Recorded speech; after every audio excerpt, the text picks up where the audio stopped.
Buenas noches a todos. En nombre de la red de investigadores latinoamericanos en administración, gerencia y acción.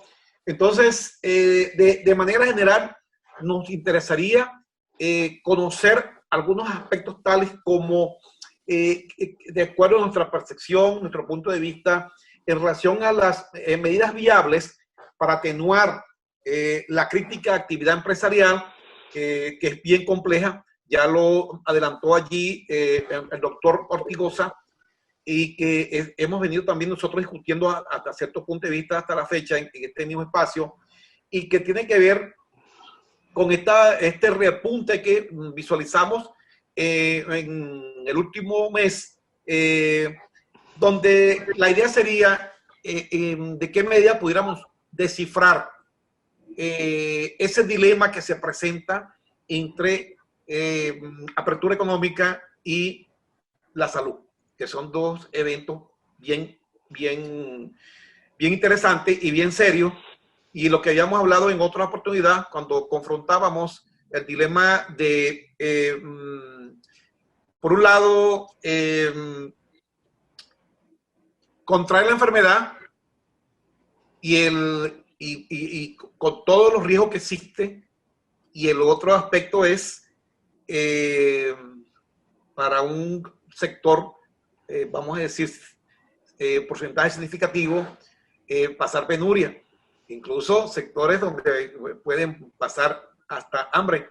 Al respecto, tenemos algunos elementos que nos permiten visualizar, ya lo mencionamos en la última vez, que va relacionado con, referido a algunos informes, entre ellos el de la CEPAL y la OIT, donde se especifica que la recuperación del nivel de actividad económica, tal como venía marchando, va a tomar varios años. Y lógicamente eso también al mismo tiempo va a influir en la variable empleo. Y se decía también que habría una serie de consecuencias, entre otros, y que son evidentes en las estadísticas, que es en relación al trabajo formal, la reducción de horas, caída de salario y despidos. En cuanto al empleo del sector femenino, las mujeres, ha habido caídas en el empleo y retiro del mercado laboral, dado que muchas damas se fueron a la casa a cuidar a familiares enfermos. Esto de acuerdo a estas estadísticas. Por otra parte, otro sector también que se vio afectado fue el trabajo informal, la caída de empleo por distanciamiento y prohibición de circulación, y lógicamente para todo este tipo de sector, que también lo mencionamos en su momento determinado. Vimos entonces que realmente se han visto afectados de manera general sectores como comercio, manufactura, construcción y servicios, que de cierta manera hacen uso intensivo de mano de obra.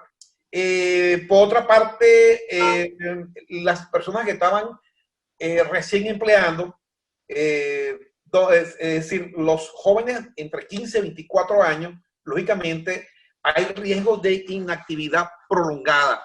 Y eso lo visualizamos nosotros, esa cantidad de personas jóvenes que tenían como proyecto de vida incorporarse en el mercado laboral este año. Y eso se vio bastante, se ha visto retrasado. Otro sector importante que también se mencionó en su momento fue el sector de las micro y pequeñas empresas. Entonces, estas han tenido como característica, que siempre la hemos mencionado en diferentes estudios, la menor capacidad de resistir problemas de liquidez y de implementar trabajo a distancia. Igual. Entonces, con toda esta problemática, la idea sería llevar adelante una discusión dando a cada quien su punto de vista, todos tienen diferente formación académica, además también diferente tipo de experiencia y diferente percepción. Y eso sería bien interesante. Tenemos aquí doctores y profesionales del área de ingeniería. También tenemos, en este caso, al maestro Roberto de Luna, que es del área de salud, trabajador social, lógicamente manejo muy bueno de la estadística en lo que está pasando realmente.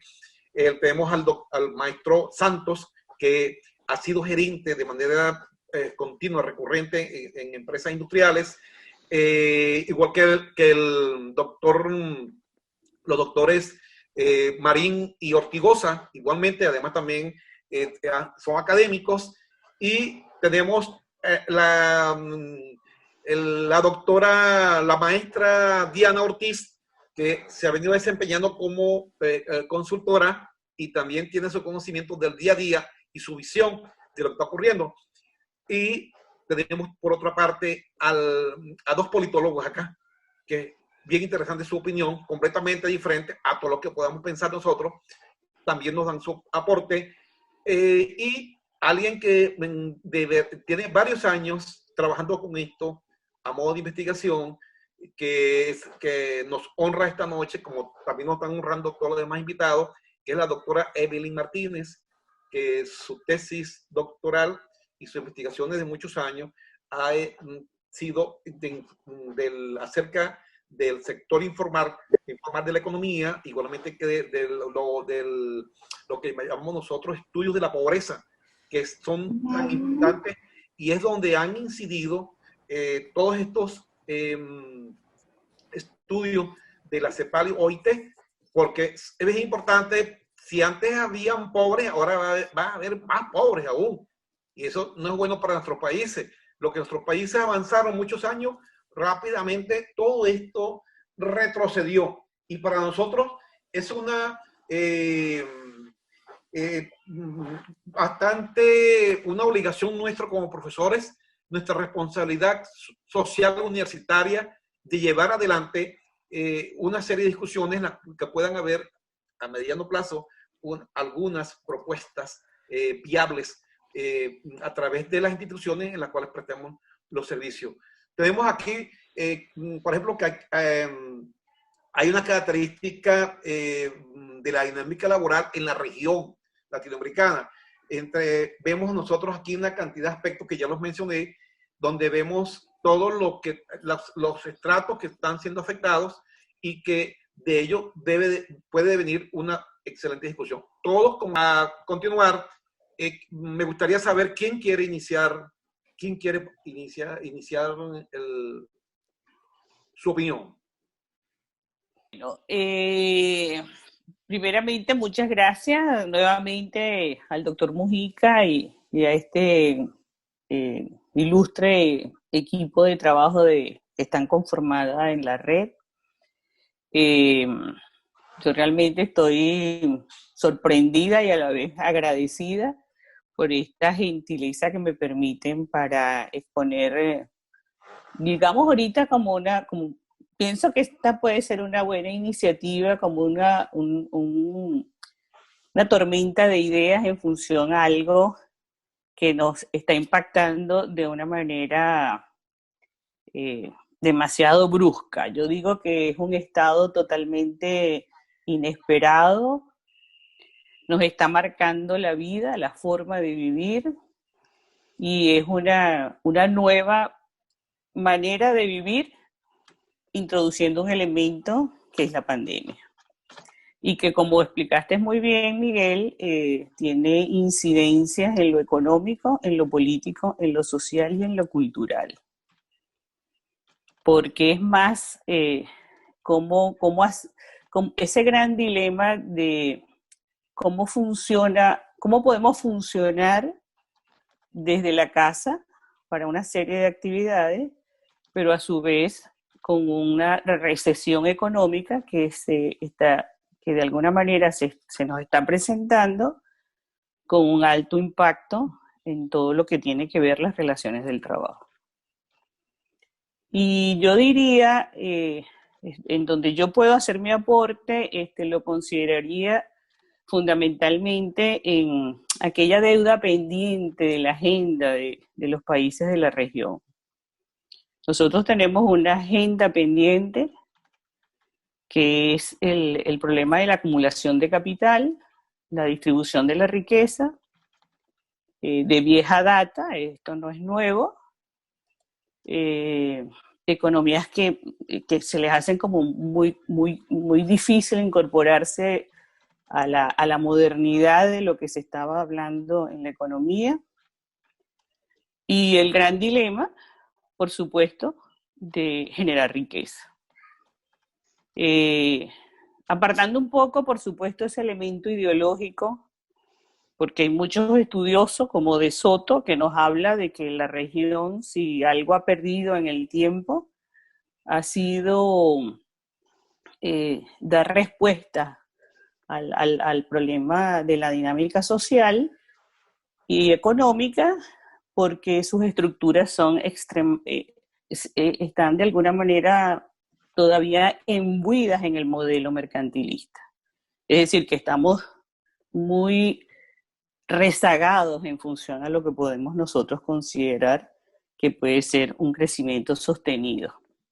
Pero si esa era una agenda pendiente, entonces en este momento, con un elemento externo, como es el tema de la pandemia, porque es nuevo, ninguno de nosotros que se incorpore joven o viejo puede haber visto este fenómeno de la manera como lo estamos viendo. Ni socialmente estamos preparados, y lo vemos en el comportamiento no solamente de las economías del subdesarrollo, lo vemos en economías del desarrollo. Yo no sé si últimamente han visto todas las manifestaciones a nivel mundial por las grandes protestas, nuevamente del cierre, que se está experimentando en sociedades que por lo menos en la primera fase de la pandemia lograron salir airosas, o por lo menos en mejor situación que lo que vimos en España o en Italia, que es el caso de Alemania y que es el caso de Suiza. Entonces, esto realmente es un agravante para nosotros hablar de unas nuevas modalidades que tenemos que instrumentar, que en algunos países del desarrollo mucho se había avanzado, pero déjenme decirles que viviendo un poco, yo antes vivía en Orlando, ahora vivo en Texas, y recuérdense que este es un país que cada estado es un país. Cada estado tiene sus leyes, cada estado tiene su cultura, cada estado tiene su forma de vida, ¿no? Y en el caso de Texas específicamente, la microempresa, las pequeñas empresas, y yo creo que en todo Estados Unidos, pero en unos estados más que otros, por supuesto, tienen un peso muy significativo para tratar de generar empleo. Entonces, desde esta realidad, yo diría que sigue siendo una forma de combatir el desempleo, de lo que hablan, algunos lo llaman economía informal, otros lo llaman el desempleo encubierto. Si en los países del desarrollo hablábamos que era el adelanto de la tecnología lo que estaba desplazando a la generación de la fuerza de trabajo, bueno, en el caso de las economías del subdesarrollo, el fenómeno era mucho más grave. ¿Por qué? Bueno, porque menos oportunidades para poder facilitar estas actividades por la debilidad institucional, que tiene un peso muy significativo, la debilidad, la poca conformación del tejido social es otro elemento que estaba presente. Y por supuesto, entonces, yo diría que es bastante compleja nuestra situación hoy. Yo no me quisiera en este momento adelantar todas las premisas, sino de alguna manera introducir algunos elementos y que la misma dinámica nos vaya permitiendo seguir haciendo aporte. ¿Le parece? Está bien. Muchas gracias, doctora Evelyn. Vamos a darle la bienvenida a la doctora Neidi Ibáñez de Castillo, la directora, coordinadora general del Centro de Investigación y Desarrollo de la Pequeña y Mediana Empresa, de la Microempresa, de la Facultad de Ciencias Económicas y Sociales. Adelante, doctora Naida. Hola, muy buenas noches a todos. Buenas noches. Te oímos, Naida, perfectamente. Muchísimas gracias. ¿Me escuchan? Sí, te oímos perfectamente. Te presento rápidamente, Neida, a los demás investigadores. Los que estamos presentes, pues algunos los conocen, otros no. Bueno, ya conocen algunos. Sí. Vamos a comenzar en orden de edad. Vamos a comenzar así, de manera como están colocados en la pantalla. Ok. Doctor Eduardo Ortigosa, profesor universitario, doctor en ciencias administrativas. La doctora Evelyn Martínez Torres, que colega nuestra de Ciencias Económicas y Sociales de la Carabobo. El maestro Roberto de Luna, del área de salud. El doctor Guillermo Marín, también un profesor universitario, también doctor en Ciencias Administrativas. Bueno, ya conoce al maestro Alejandro Santos, nuestro coordinador técnico de sonido y de todo lo que tiene que ver con la parte de tecnología de comunicación. Ingeniero industrial, a la maestra Diana Ortiz, que también ya la has mencionado, oído mencionar y la vas conociendo, te has comunicado con ella. Nuestros colegas aquí, politólogos, los Cadevilla Mora, como tal, le digo Cadevilla Mora porque son un equipo completo, ¿ok? Tenemos también al profesor José Pineda Ruiz, que también conoce, comunicador, administrador y también presidente del Colegio de Licenciados en Administración del Estado de Carabobo, donde está radicado el Centro de Investigación. Bueno, esto es todas las personas que tenemos acá presentes en este evento. Adelante. Sí, escuché la presentación, doctor Mujica. Muchísimas gracias. ¿Me escuchan? Sí, perfectamente. Adelante. Perfecto. Bueno, muchísimas gracias y buenas noches a todos. De verdad me gustó mucho escucharla. Yo diría que bastante completo. Ana, Guillermo, Roberto, la doctora Evelyn, de verdad muchísimas gracias por estar esta noche aquí. Se me está escapando alguien, bueno, me disculpo. Y bueno, hoy tenemos una disertación bastante importante porque precisamente es lo que estamos viviendo en las organizaciones, lo que, digamos, está afectando a diferentes dimensiones, como decía, de la ONU, mínimo 4 dimensional, que es lo que está sucediendo a través de nuestra dimensión social, cómo está afectando, por supuesto, a parte de la dimensión económica y cómo está nuestra dimensión social. Vemos que en esa dimensión social hay unas variantes bien importantes que ver. La parte de la educación. ¿Qué estamos haciendo a nivel de educación? Ya hemos tenido digamos, un conversatorio, una tertulia anterior con respecto a la educación virtual, afianzando en el nivel de la sociedad informal, y ya estamos marcando, digamos, historia al hacer un congreso internacional con más de 8 países involucrados. Realmente es un reto de 4 días intensivos, bueno, 5 días porque incluyendo el viernes, son intensivos en modalidad virtual. Y ya eso nos marca a nosotros porque jamás habíamos tenido una modalidad virtual completa para un congreso. Hemos tenido a nivel semestral y algunos, digamos, conexiones virtuales muy específicos, pero nunca hemos tenido todo un congreso. Fíjense nosotros nuestras conversaciones que estamos haciendo acá, de dar aportes a las organizaciones, lo estamos haciendo a este nivel. Igualmente las organizaciones. El caso de acá de Danabén, vemos a la Cámara Industrial, las aplicaciones de las empresas y no caen en quiebra.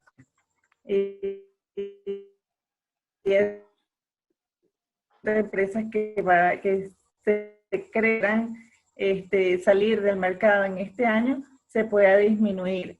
Y eso, bueno, tenemos que atacar diferentes dimensiones. Pero a pedir la palabra le otorgo al doctor Mujica y a Alejandro Santos. Quiero participar con algo que de alguna manera es importante en esta pandemia. Yuval Noah Harari, en su libro de Animales a Dioses, habla de que una de las claves de la supremacía del ser humano en el planeta es debido a la cooperación. Y bueno, hoy día se pone en práctica esta parte teórica donde la cooperación viene a ser la clave para poder salir lo más rápido posible de este problema mundial. Es bien sabido que, y lo dicen en algunos textos, en el mismo barco, ya que algunos van en barco, otros van en yate y algunos están nadando. Y en la cuestión empresarial, por supuesto, no podemos comparar el trabajo que hacen las grandes corporaciones internacionales comparado con las pymes. Las pymes en este mundo van nadando de alguna manera a brazo partido, mientras que las organizaciones internacionales pues tienen cómo sostenerse, tienen recursos, tienen estrategias y tienen departamentos que de alguna manera pueden afrontar con una mejor estrategia este tipo de problemáticas. Y las pymes, bueno, se ven de alguna manera muy golpeadas. Es importante la cooperación para poder menguar, amortiguar de mejor manera la pandemia. Pero que hay un caso que es muy importante, que es la adaptación inmediata. En clases a veces platicamos de cómo personas con gran creatividad, si algo nos distingue a los latinoamericanos, es la creatividad. Y la creatividad, no sé si decirlo, que desafortunadamente se genera a partir de la necesidad. Uno debería ser creativo con y sin necesidad, pero solamente cuando tenemos el agua hasta el cuello es cuando a veces surgen estas ideas disruptivas para salir avante. Y bueno, hay ejemplos por ahí en varios casos donde pequeñas pymes, vendedores ambulantes o pequeñas empresas han logrado adaptarse de una manera muy creativa y de bajo costo a la pandemia. Bueno, tendría que ser el común denominador de las pequeñas empresas. Y también, bueno, el otro elemento clave, que es la cooperación. Entender de que hoy más que nunca estas pequeñas empresas necesitan de nuestra ayuda como consumidor y habría que apoyar a estas organizaciones. En este primer abordaje quiero recalcar esos 3 puntos: la cooperación, la creatividad y la adaptación. 3 puntos fundamentales para lograr salir lo mejor librado de esta condición. Esperar a que esto pase creo que es temerario, creo que es algo muy esperado por muchos, pero nadie tiene la certeza de que eso va a suceder, que vamos a regresar a un status quo, que vamos a regresar a como estábamos hace un año. Muy probablemente muchas de estas medidas tengan que ser adoptadas de manera permanente. Y bueno, ¿quién va a permanecer en el mercado? Aquel que se adapte lo más rápido posible. Que se adapte lo más rápido posible a bajo costo y con gran eficiencia. Decíamos, las grandes corporaciones lo pueden hacer. Las pymes, las pequeñas empresas, el pequeño empresario, bueno, creo que aquí está el reto. Y aquí está el reto no solamente para el empresario, está el reto para las universidades y está el reto para las políticas públicas que se generen a partir de este tipo de acciones, muy dirigidas a rescatar a esas pequeñas empresas que dan trabajo a las familias. Que quería yo que fuera mi primer abordaje en esta problemática. Bueno, muchas gracias, doctor Guillermo Marín. Vamos a ver algunos de los compañeros, la opinión de algunos de ustedes. Doctor, buenas noches. Si me permiten, quiero Claro que sí, adelante. Muy bien. Quiero reforzar todos los comentarios del doctor Marín, que son muy acertados. Efectivamente, estamos viviendo una situación, en este momento me podría atrever a afirmar que es sin precedentes, porque a pesar de que las pandemias anteriores en la historia de la humanidad dejaron un gran número de víctimas, en este momento con toda la tecnología y los avances que tenemos como sociedad, no han sido suficientes para poder detener el avance de esto que nos está quejando. Nos impacta como sociedad. Yo creo que aquí se aplica perfecto lo de la teoría de las tres hélices, porque como Estado yo necesito sacar una calidad de profesionistas listos para hacer frente a esta problemática que se nos está presentando. El Estado, al igual que las organizaciones, al igual que la sociedad, no estaba preparado para capacitar a estos estudiantes que en fechas próximas los vamos a sacar hacia un mercado laboral. Ya es complicado en una aula tener la atención de todas estas personas por toda la tecnología que manejamos actualmente, que muchas de las veces en lugar de ayudarnos sirven como método de distracción para el mismo estudiante. Ahora, hablando de medios digitales, donde ellos están en una zona de confort, que son sus domicilios, y nosotros como docentes tratamos de tener el foco de la atención de los mismos, es donde se empieza a complicar la situación. Las organizaciones, de igual manera, reafirmo mi aprobación con todos los comentarios del doctor Marín. Así como hay grandes empresas que están lidiando para mantener sus departamentos y hacerlos funcionar eficientizando todos los recursos, las pequeñas o medianas empresas que están tratando de subsistir con toda esta carga que se les viene encima, han tenido la necesidad de prescindir de ciertas áreas. Sabemos que dentro de una organización, yo creo que los departamentos claves son ingeniería, calidad y producción. Es el núcleo de la empresa. Departamentos de soporte, como podrían de ser un departamento de mejora continua o algo que busca el desarrollo de la misma organización, en este momento pasa a tener un segundo plano, porque lo que nos interesa es mantener la organización a flote.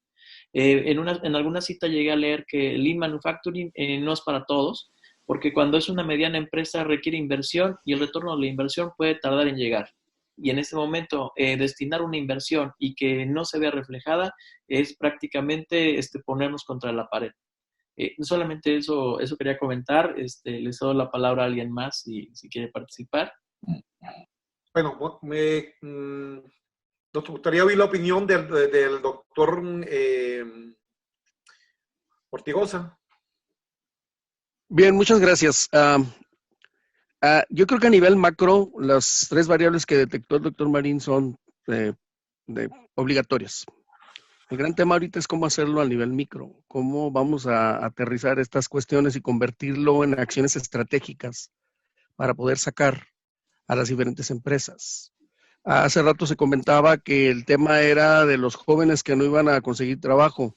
La llevan peor los adultos, porque un adulto por el puro hecho de ser adulto ahorita ya está satanizado para poder entrar a un nuevo trabajo. Lo van a liquidar de un lado y ya no se va a poder colocar. ¿Por qué? Porque al menos en este país el tema de la comorbilidad es un freno perfectamente legal. No voy a hablar si es ético o moral, pero es perfectamente aceptable. Entonces, tenemos tres temas aquí que yo creo que si vamos revisando, la idea es proponer alternativas viables para poder salir de la crisis. Muchos de ustedes han dicho, y coincido con todos ustedes, que esto no lo vimos venir. Pero ¿saben una cosa? El gran tema ahorita no es nada más eso, sino que no existe suficiente literatura como para poder abordar esto de manera académica. El mundo es VUCA y la información está cambiando todos los días. ¿Qué es lo que demandan las nuevas organizaciones en esta circunstancia? Demandan flexibilidad, demandan cooperación, demandan liderazgo. Y yo creo que como nunca, en este país el liderazgo que más predomina es el autocrático. Yo no puedo hablar del resto de los países. Pero en las investigaciones que yo tengo en este país es de un liderazgo autocrático que en este momento se refleja como una necesidad. Tenemos el tema también del gobierno. ¿El gobierno qué se tiene que volver en este momento? ¿Estatista? ¿Tiene que empezar a soltar dinero para poder contener el frente? Yo creo que sí. Pero a la par de eso, tenemos que hablar de la gobernanza de toda la región. Esto que ustedes comentan de la triple hélice es un tema que cae perfectamente dentro de la gobernanza. Cómo se organizan cada uno de los actores estratégicos de las diferentes instituciones, tanto a nivel macro como a nivel micro, para poder sacar el problema. Entonces, el gran tema ahorita es cómo podemos nosotros proponer estas alternativas desde la academia para decir, oye, vamos a cerrar filas con ustedes, para poderles decir cómo se puede sacar el barco a bordo. Decía el doctor Marín, no venimos en el mismo barco, pues en este momento no nos va a quedar de otra. Esto es una amenaza mundial. Y creo que tenemos, a los que les guste la filmografía y cualquier cantidad de películas donde se determina cómo en casos de tremenda necesidad, y lo decía el doctor Marín, se agrupan los diferentes actores para poder sacar el problema. Entonces, a nivel micro, ¿qué se tiene que hacer en las diferentes empresas?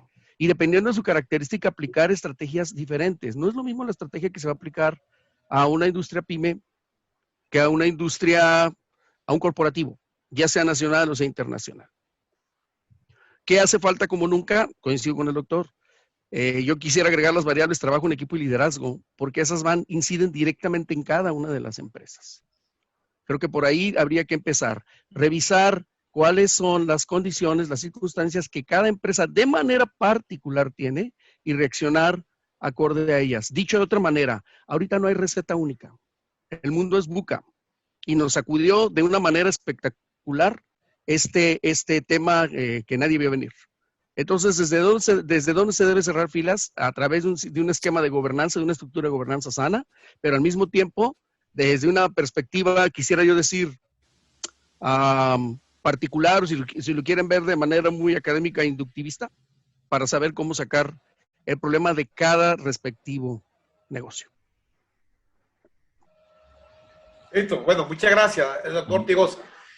Bien importante lo que han mencionado de las diferentes perspectivas. Entre otras cosas, es que no esperábamos venir esta situación. Sin embargo, esto también devela algunas cosas, ¿no? Devela, es decir, el estado del arte de las investigaciones que se han venido realizando en las instituciones universitarias a nivel regional. Me refiero a Latinoamérica. Bien lo decían algunos estudios de hace unos 3 o 4 años del Centro Interuniversitario para el Desarrollo de América Latina, CINDA, con sede en Chile, que agrupa unas 40 universidades de Latinoamérica. Curiosamente, muchas de estas universidades están en el ranking latinoamericano, en los primeros lugares de Latinoamérica. Y ellos venían estableciendo la cantidad de situaciones que se vienen dando en las investigaciones en estos campos, en el campo de las ciencias económicas y sociales, y el impacto y el mínimo impacto, poco impacto que daban esas investigaciones. Es decir, nos fuimos habituando a ser más bien escribidores de artículos, lo que llamamos nosotros en algunas instituciones articulitis, y estos artículos realmente no tenían impacto. Y esto nos llama la atención. Hay una serie de documentos que han venido elaborando algunos tipos de instituciones, entre ellos la CEPAL y la OIT, y ellos vienen planteando en la última agenda, ellos hablaban de soluciones viables para esta problemática. Sin embargo, como dice el doctor Ortigosa de manera muy adecuada, no hay receta para ello, porque cada espacio es una situación. Sin embargo, ellos hacen énfasis, y es posible que así como transitamos de las actividades presenciales a las actividades digitales, hay una serie de sectores. Ellos han hablado de sectores dinamizadores de la economía que pudiera tratar los diferentes países, involucrarse en la misma. Y entonces ellos hablan de una serie de aspectos. Ellos mencionan, entre otros, porque primer lugar, estos empujan al cambio técnico, generan empleos y reducen la restricción externa y la huella ambiental. Y ven algunos aspectos, por ejemplo, ellos dicen transformación de la matriz energética con base en energía renovable, que esto es lo que hemos venido aprendiendo nosotros con esta crisis. La movilidad sostenible y los espacios urbanos. La revolución digital para la sostenibilidad. Esa transformación que hablamos, incluyendo esta parte del teletrabajo, que pasamos la noche a trabajar en la casa, y que, sin embargo, afectó a diferentes sectores y a diferentes tipos de empresas, precisamente porque no tienen acceso a ese tipo de tecnología, sobre todo las pequeñas, medianas y las microempresas. Otro aspecto también, la industria manufacturera de la salud. Nos agarró esta pandemia de sorpresa, y la sorpresa fue que sencillamente no hay vacuna hasta la fecha. Hay unas que están ya casi listas, pero en prueba únicamente. La pregunta es, ¿dónde estaban las investigaciones al respecto? Esto implica que hay que motorizar, lógicamente, una industria orientada específicamente hasta este aspecto que es muy importante. La bioeconomía, sostenibilidad basada en recursos biológicos y ecosistemas naturales, la economía circular y el turismo sostenible.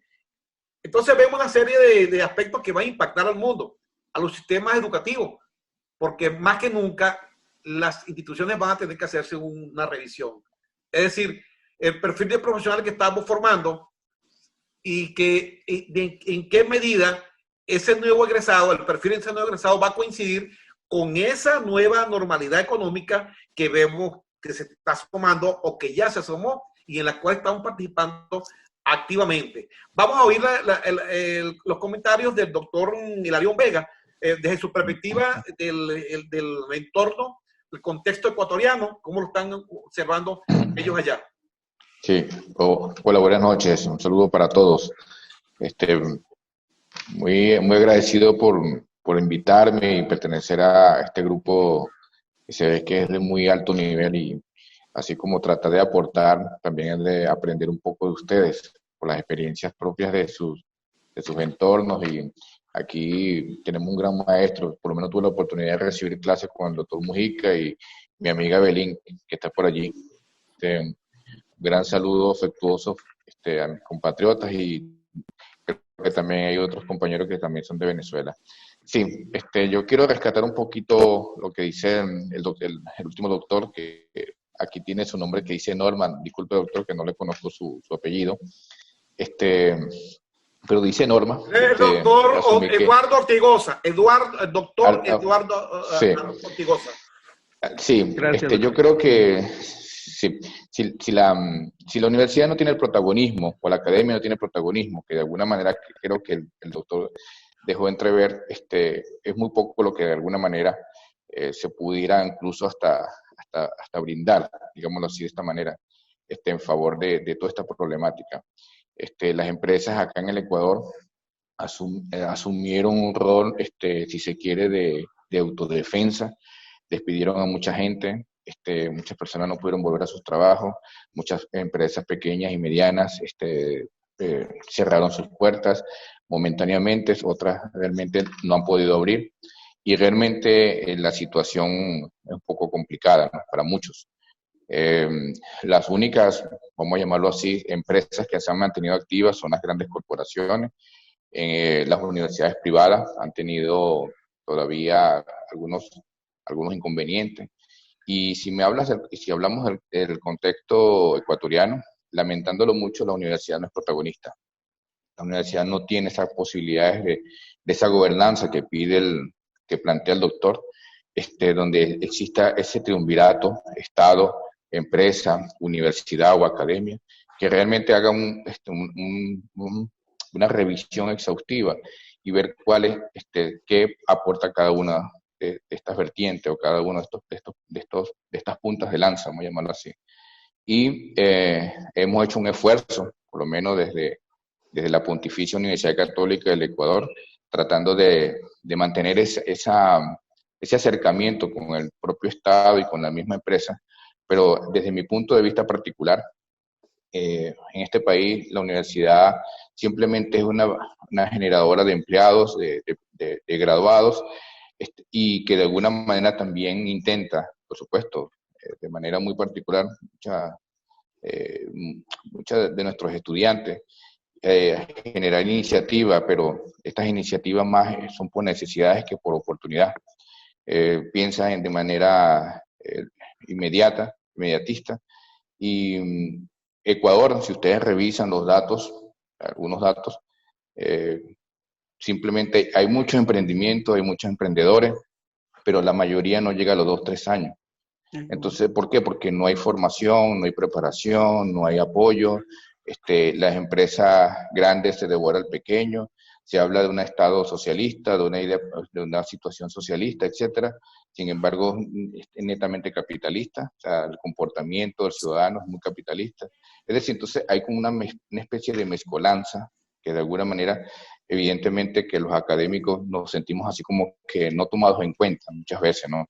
Sin embargo, el aporte que se hace desde universidades como la San Francisco, como la PUCE, que son las que lideran aquí a nivel nacional y que están muy bien rankeadas a nivel latinoamericano, hacemos un esfuerzo, por supuesto, de buscar ese acercamiento, esas gobernanzas o formar parte de ese protagonismo. Desde el punto de vista particular, nuevamente les reitero que la ausencia de esa capacidad de generar ese encuentro entre estas tres vertientes importantes no permite que se genere ese documento, esa posibilidad de documentar, vamos a llamarlo también de esa forma, todas estas situaciones que nos permitan encontrar soluciones integrales. Mientras no exista esa posibilidad de una solución integral, es muy poco lo que la sociedad puede avanzar en este sentido. Muchas gracias, doctor Vega Meléndez. Vamos a oír la opinión de los profesores Cadevilla Mora. Adelante. Vale. Bueno, en principio, en cuanto a, digamos, la pandemia como variable estructural que se trabajó previo a la existencia de la misma, hay escenarios donde plantean si esto era un cisne blanco o un rinoceronte gris. Y realmente, pues, perdón, un cisne negro.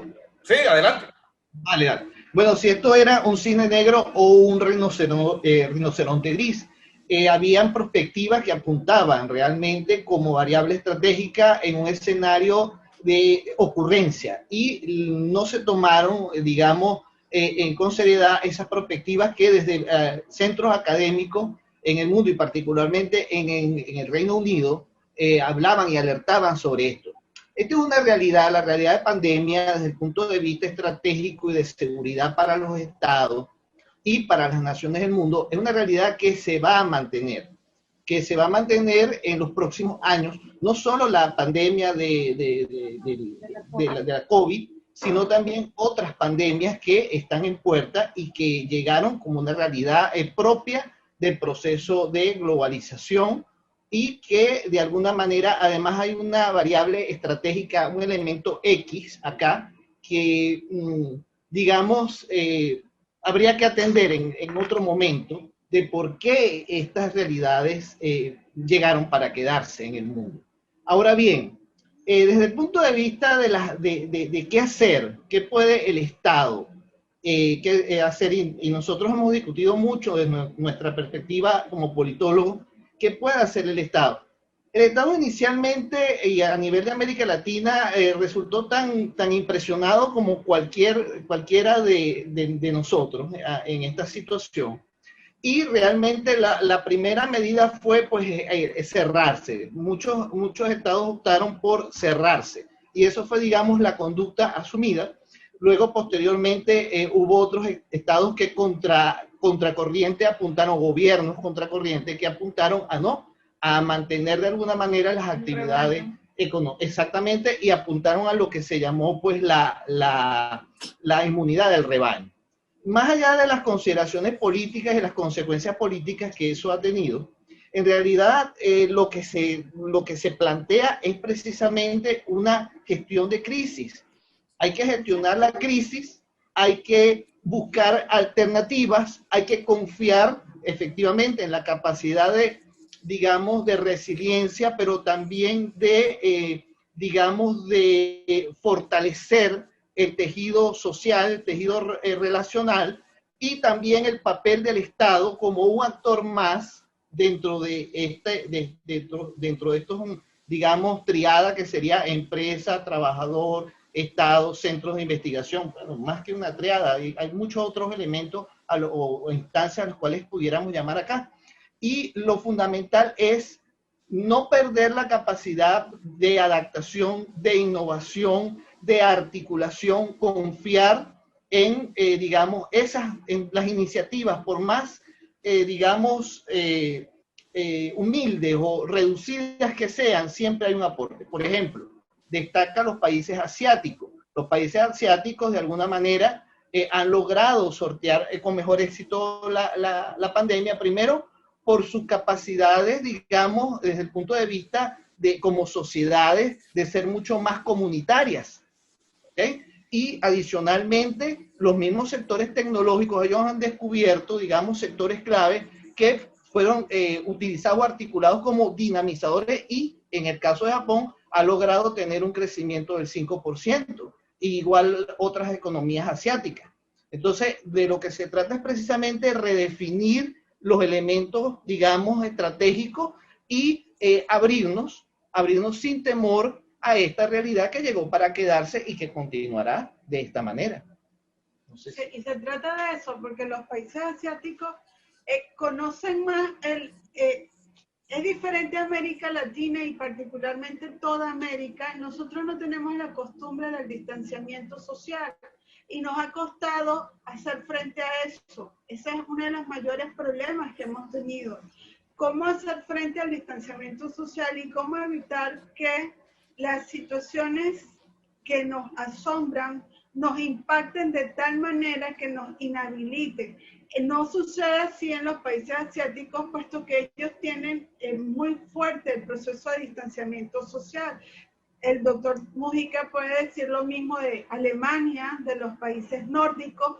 No es común que la gente se acerque y se toque, y por eso tienden a separar. Muy interesante lo que ese recorrido que nos hicieron los investigadores de Villamora en cuanto a la manera como abordaron, ¿verdad?, estos países. Mencionaron Asia, mencionaron también Alemania, que es bien interesante porque también es un problema, también un asunto de características cultural. Es decir, Latinoamérica somos más relacionales, y esa es una característica que, si bien puede ser una ventaja, también se puede convertir en casos como este en una desventaja.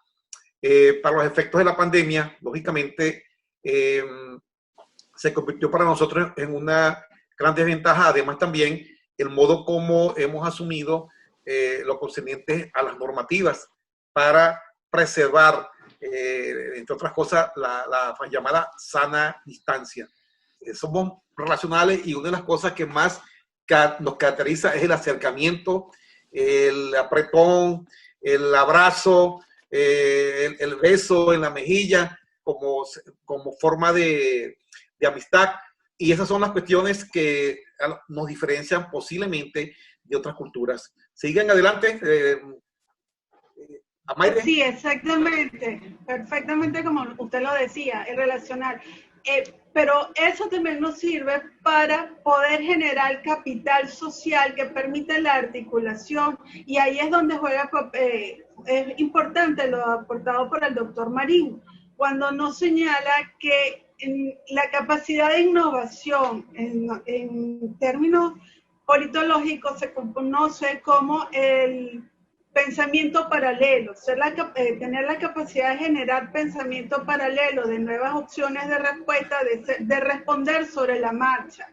Y eso pudiéramos enfocarlo en cuanto a nuestros países en nueva forma, asumiendo nuestro proceso natural relacional, en nuestra necesidad de generar capital relacional, en nuevas formas de entender el proceso productivo y dar respuesta a esa realidad que llegó para quedarse, que es la pandemia. Porque ahorita es la COVID-19, pero no escapa y no nos extrañe, somos 8.000 millones de habitantes en el planeta Tierra, que en el horizonte tengamos nuevas pandemias, porque esas son las realidades cuando existe un proceso de huella ecológica tan masivo como el que tiene el planeta Tierra, etcétera, todos los problemas ambientales que se han creado, que no vienen al caso tocar, pero que inciden profundamente en realidades ambientales que nos están afectando y que nosotros como sociedades debemos hacer frente. Y es generar aprovechar nuestras fortalezas y dejarlas de ver como debilidades y asumirlas en términos organizacionales y societales como elementos clave. Hay algunas estrategias que pienso yo que se pueden tomar en cuenta. Las estrategias pues son simplemente lo que se ha manejado mucho, replantearse, abrirnos a nuevas posibilidades, abrirnos, tratar de ajustarnos a un abanico de posibilidades que puede ser infinito. Cada empresa en lo particular pues puede ser muy, muy, muy distinta. Algunas empresas pueden tomar algunas medidas que pueden ser que a lo mejor para otras no pueden funcionar. Sin embargo, creo que el hecho de que podamos, primeramente debemos aceptar que estamos ante un problema del cual no nos podemos desligar, no podemos huir de este problema. Para todos sería muy, muy fácil detenernos, quedarnos estáticos como empresa y esperar a que todo esto termine. Sin embargo, sabemos que la pandemia se manejó desde un principio que iba a ser un problema largo, que iba a ser una pandemia larga. No sabemos todavía cuándo vaya a terminar esto. El panorama, si lo vemos, por ejemplo, ahorita yo hablando particularmente de México, en el último reporte de semáforo, como se está manejando la pandemia en México, tenemos solamente un estado en semáforo verde, que es el que está, los que están más próximos a terminar más o estar más cerca de poder realizar actividades más libremente. Creo que había un segundo estado. Primero Campeche es el que está ahorita ya en semáforo verde, y creo que Chiapas empieza en esta semana ya como semáforo verde también. Sin embargo, también hay muchos de los estados que ahorita se encuentran en color naranja, que están en riesgo de regresar otra vez, de retroceder al semáforo rojo. Entonces esto pues creo que enciende un poquito los niveles de alarma en México con respecto a cuándo pudiera darse el término de esta pandemia. Entonces si vemos que vamos en ese retroceso, creo que debemos de tomar en cuenta que esta pandemia no va a ser algo muy, muy fácil de que se termine. Entonces, pienso que para las empresas es de vital importancia, como les comentaba, replantearse, ver la manera en que pueden abrirse, diversificar los mercados, a lo mejor eficientar los recursos con los que se cuentan en este momento, y tratar de ser más cautelosos en inversiones que no sean prioritarias para cada empresa. Evitar, yo pienso que al máximo también un endeudamiento si no se cuenta con suficiente liquidez para poder posteriormente cubrir esos compromisos que se adquieren. También, o un modelo de negocios más enfocado también a lo que viene siendo las entregas a domicilio, el e-commerce, las ventas en locales con un aforo más mínimo, evitar usar el drive-thru como lo conocemos aquí, o el esquema de ordene y recoja en sucursal, todos ese tipo de acciones que puede tomar una empresa, una mediana, una microempresa, para poder salir adelante de este problema que no, la verdad, no vemos para cuándo pueda terminar. Entonces, pues esa es mi aportación, salvo su mejor opinión. Creo que pudieran ser cosas que puedan ayudarnos a poder hacer más llevaderos los estragos de este problema que estamos pasando. Gracias. Muchas gracias, maestro Roberto de Luna, por su excelente aporte, en función de que usted como personal activo de LINCS, bien importante, interesante, ¿no? Por su aporte en esta actividad académica científica. Vamos a ver la opinión del profesor José Pineda Ruiz. Adelante.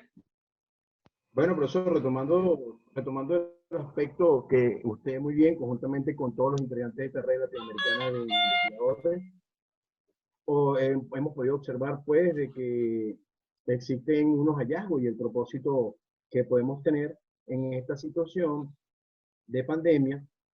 Hay un sector positivo que podemos realzar, como nos hizo mención también el profesor Eduardo Ortigosa, que es un elemento fundamental, nos desarrolla la cuarta revolución industrial, que es la parte del ciberespacio, del teletrabajo, que viene del año 74, si no mal recuerdo, profesor, entre las investigaciones que se pueden hacer. Pero también es necesario que tomemos en cuenta las consideraciones de unos elementos, unos pilares fundamentales que se hizo mención en cuanto a lo que es el marco jurídico regulatorio, los estamentos que están en el hemisferio americano, en todo el hemisferio americano, así como lo podemos tener desde la Patagonia hasta Canadá, hasta Alaska, si no más recuerdo. Y podemos observar que afecta lo que es en la parte, profesor, de la pequeña, la mediana y la microempresa, porque debemos tener en ese estamento jurídico la cooperación entre países, como si bien es cierto, existen identificación y transferencias ordinarias en cuanto al Producto Interno Bruto de los países, como bien lo señala el Banco Interamericano de Desarrollo, profesor, en su informe global, donde nos hace referencia a que el Producto Interno de los países, a través de este manejo de la cuarta revolución industrial, lo que es el ciberespacio, se va a manejar con una infraestructura crítica por el avance de los sistemas de seguridad.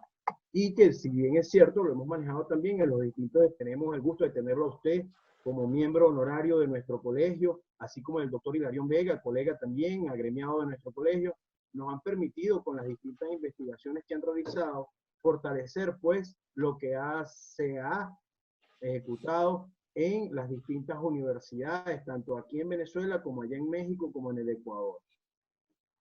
Esto quiero dejar claro de que en este momento nosotros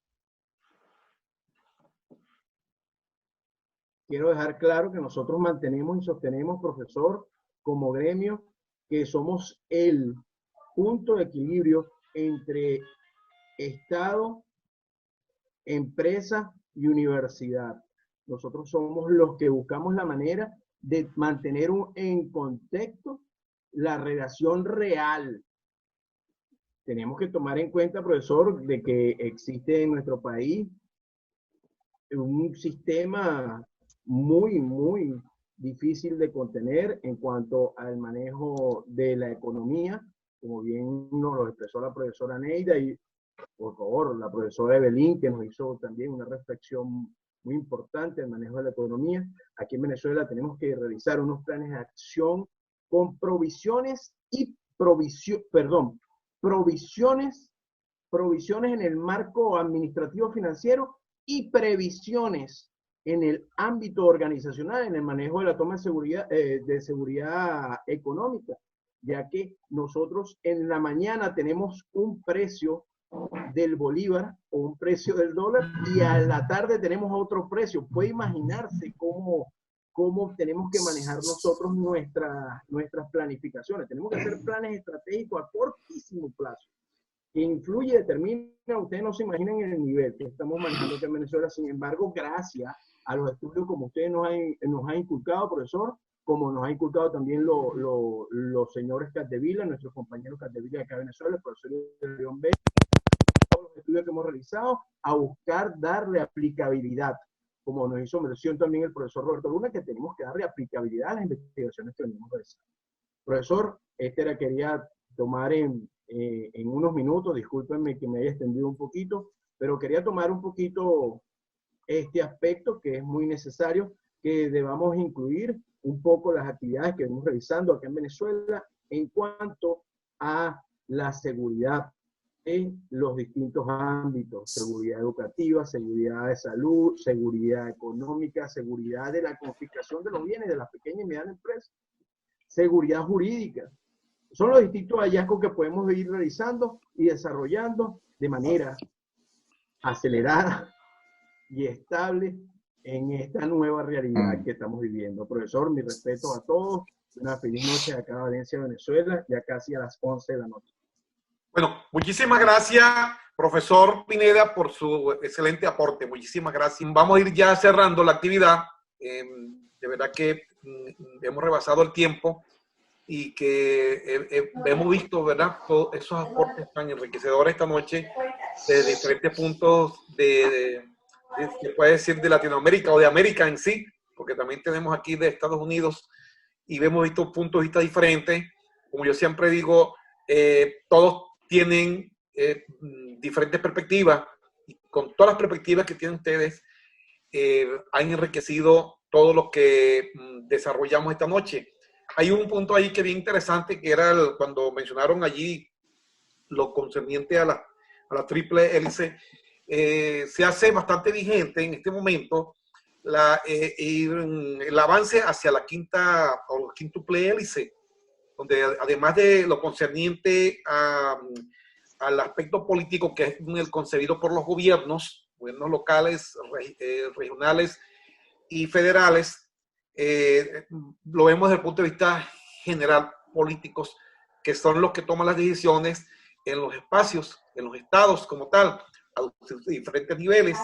Y el otro elemento, el educativo, que concierne a las instituciones de educación a sus diferentes niveles, y el caso que nos concierne a nosotros a nivel superior. Y el siguiente es referido a la parte muy importante, que es el sector productivo, el sector económico, que vendría a ser el tercer elemento en la triple hélice. Se agregó posteriormente el elemento cultural, conformando lo que llamaron en su momento la cuádruple hélice. Se fue un poquito más allá y se agregó otro elemento, que es el medio ambiente. Yo creo que perfectamente, tomando como modelo racional o modelo de razón, este modelo se pudiera hacer un análisis bien interesante para visualizar cuáles pudieran ser posibles soluciones, posibles propuestas a los diferentes niveles de esta problemática, la cual no esperábamos y que realmente nos ha puesto en acción en las diferentes instituciones educativas en América Latina y en América. Vemos en este momento que estamos viendo diferentes realidades y que todos coincidimos. Estamos viendo un país andino como lo es Ecuador. Tenemos Venezuela, que es un país andino y caribeño, y estamos viendo a México, está en el norte de América. Y tenemos a la profesora Evelyn, que en este momento está viviendo en Estados Unidos. Y estamos observando diferentes realidades. Ya anteriormente la profesora Amaire Mora había mencionado los países asiáticos y mencionó Alemania. Y ciertamente todos estamos en movimiento alrededor de hacer propuestas viables en las diferentes regiones, en las diferentes localidades, para tratar de seguir con la actividad económica en los diferentes espacios en los cuales estamos ubicados. Vamos a cerrar entonces esta actividad. De verdad que muchísimas gracias a todos. El profesor Alejandro Santos tomó una fotografía que la vamos a hacer llegar. De todas formas, esta la vamos a hacer llegar a través de la red que tenemos en el Facebook. Tenemos nuestra página de Facebook y ahí también va a ser publicada esta reunión, y que realmente se le va a dar el máximo de difusión, y están invitados, estimados colegas investigadores, para el próximo domingo a la misma hora para proseguir este tipo de discusión, para ir haciendo el espacio. Próximamente vamos a incorporar a otros compañeros de otras latitudes que también van a ayudar a enriquecer todas las discusiones que vamos llevando. Y como siempre hemos dicho, están abiertas todas las corrientes de perspectivas que se puedan visualizar acá. Es decir, no cerramos a ninguna, todos realmente tienen cabida en este espacio. Muchísimas gracias a todos, de verdad que sí, estamos de verdad bien contentos por el provecho que se sacó de esta reunión. Algunos se retiraron por razones de tiempo, porque tienen otros compromisos.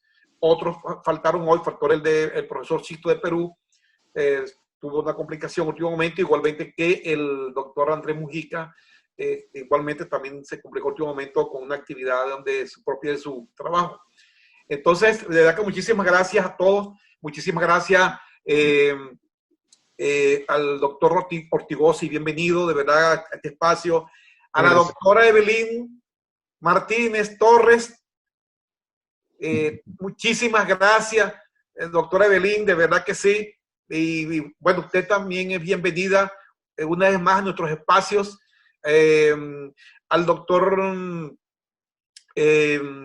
al profesor Pineda Ruiz, al profesor, a los profesores, falta otro profesor, a los profesores Amaire Mora y Alberto Cadevilla. Ahora sí los separamos, ¿ok? Muchísimas gracias por sus aportes, bien interesante. También en Venezuela, a la doctora Neida, ¿verdad? Que también se cortó la comunicación, pero sin embargo, excelente su presentación que hizo. Al doctor Hilarión Vega desde Ecuador, muchísimas gracias, de la Pontificia Universidad Católica de Ecuador. Muchísimas gracias. Usted sabe que este es su espacio también, doctor Hilarión. Gracias. Gracias. En la misma actividad de manera continua, de otros eventos que estamos pendientes, tal como hemos conversado, para el intercambio de redes de investigadores. Al maestro Roberto de Luna, muy buena su intervención, maestro de Luna, muchísimas gracias. También lo esperamos el próximo domingo, perdón, a la misma hora. A los doctores Guillermo Marín, muchísimas gracias, gran amigo mío y de hace tiempo ya, varios años, muchísimas gracias. Igualmente que al doctor Eduardo Ortigosa, muchísimas gracias por haber venido a nuestro espacio. Los esperamos el próximo domingo a la misma hora como tal, ¿ok? Y también a la profesora Diana Ortiz, muchísimas gracias, tuvo que retirarse. Y muy especialmente también al maestro profesor Alejandro Santos, de verdad por su paciencia y el apoyo que nos está dando en la parte de apoyo tecnológico y de comunicación acá. Muchísimas gracias, profesor Santos, de verdad por su esmero. Vamos entonces a finalizar a todos. Si quieren se pueden quedar, los invito a compartir unos poquitos minutos al terminar el programa, para hacer algunos intercambios en vista del próximo programa. Muchísimas gracias a todos, de verdad, buenas noches.